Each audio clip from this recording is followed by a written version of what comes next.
Hi friends, ಮಯು cooking ವಿಲೇಜ್ಗೆ ಸ್ವಾಗತ. ಸುಲಭವಾಗಿ ಹುಣಸೆ ಹಣ್ಣಿನ ಚಟ್ನಿ ಯಾವ ರೀತಿ ಮಾಡುವುದು ನೋಡಿ. ಒಂದು ಸಲ ಮಾಡಿದರೆ ಸಾಕು, 6 ತಿಂಗಳವರೆಗೂ ಬಳಸಬಹುದು. ತುಂಬ ಟೇಸ್ಟಿಯಾಗಿರುತ್ತದೆ.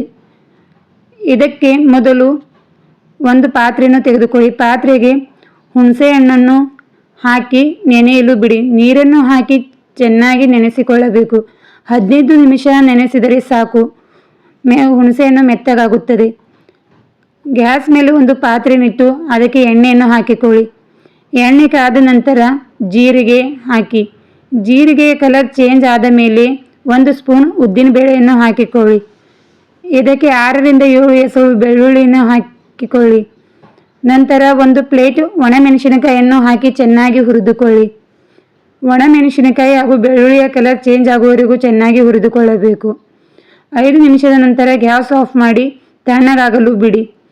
ತಣ್ಣಗಾದ ನಂತರ ಮಿಕ್ಸರ್ ಜಾರಿಗೆ ಹುರಿದುಕೊಂಡಿರುವ ಒಣಮೆಣಸಿನಕಾಯಿ ಬೆಳ್ಳುಳ್ಳಿಯನ್ನು ಹಾಕಿಕೊಳ್ಳಿ. ಇದಕ್ಕೆ ಮೊದಲೇ ನೆನೆಸಿರುವ ಹುಣಸೆ ಹಣ್ಣನ್ನು ಹಾಕಿಕೊಳ್ಳಿ. ತುಂಬ ಸುಲಭವಾಗಿ ಹುಣಸೆ ಹಣ್ಣಿನ ಚಟ್ನಿ ಮಾಡಿಕೊಳ್ಳಬಹುದು. ತುಂಬ ಟೇಸ್ಟಿಯಾಗಿ ಇರುತ್ತದೆ. ಇದಕ್ಕೆ 1 ಬಟ್ಟಲು ಬೆಲ್ಲವನ್ನು ಸೇರಿಸಿ. ರುಚಿಗೆ ತಕ್ಕಷ್ಟು ಉಪ್ಪನ್ನು ಹಾಕಿಕೊಂಡು ನುಣ್ಣಗೆ ರುಬ್ಬಿಕೊಳ್ಳಿ.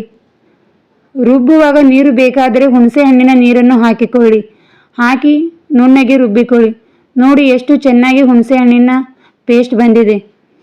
ಇದೇ ರೀತಿ ನೀವು ರುಬ್ಬಿಕೊಳ್ಳಿ.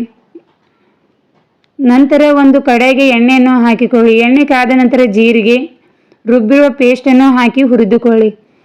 ಇದು ಫ್ರಿಜ್ಜಲ್ಲಿ ಇಟ್ಟರೆ 6 ತಿಂಗಳವರೆಗೂ ಹಾಳಾಗುವುದಿಲ್ಲ. ತುಂಬ ಸುಲಭವಾಗಿ ಮಾಡಿಕೊಳ್ಳಬಹುದು. ತುಂಬ ಟೇಸ್ಟಿಯಾಗಿರುತ್ತದೆ. ಚಪಾತಿ ಹಾಗೂ ಅನ್ನದ ಜೊತೆ ಅಂತೂ ತುಂಬ ಟೇಸ್ಟಿಯಾಗಿರುತ್ತದೆ. ನೋಡಿ, ನಾನು ಯಾವ ರೀತಿ ಮಾಡಿದ್ದೇನೆ ಅದೇ ರೀತಿ ಮಾಡಿಕೊಳ್ಳಿ. ಕಲರ್ ಚೇಂಜ್ ಆದ ನಂತರ ಒಂದು ಡಬ್ಬಿಯಲ್ಲಿ ಹಾಕಿಡಿ. ನಿಮಗೆ ನನ್ನ ವಿಡಿಯೋ ಇಷ್ಟವಾದಲ್ಲಿ ಲೈಕ್ ಮಾಡಿ, ಶೇರ್ ಮಾಡಿ ಹಾಗೂ ನನ್ನ ಚಾನೆಲ್ಗೆ ಸಬ್ಸ್ಕ್ರೈಬ್ ಆಗಿ. Thank you.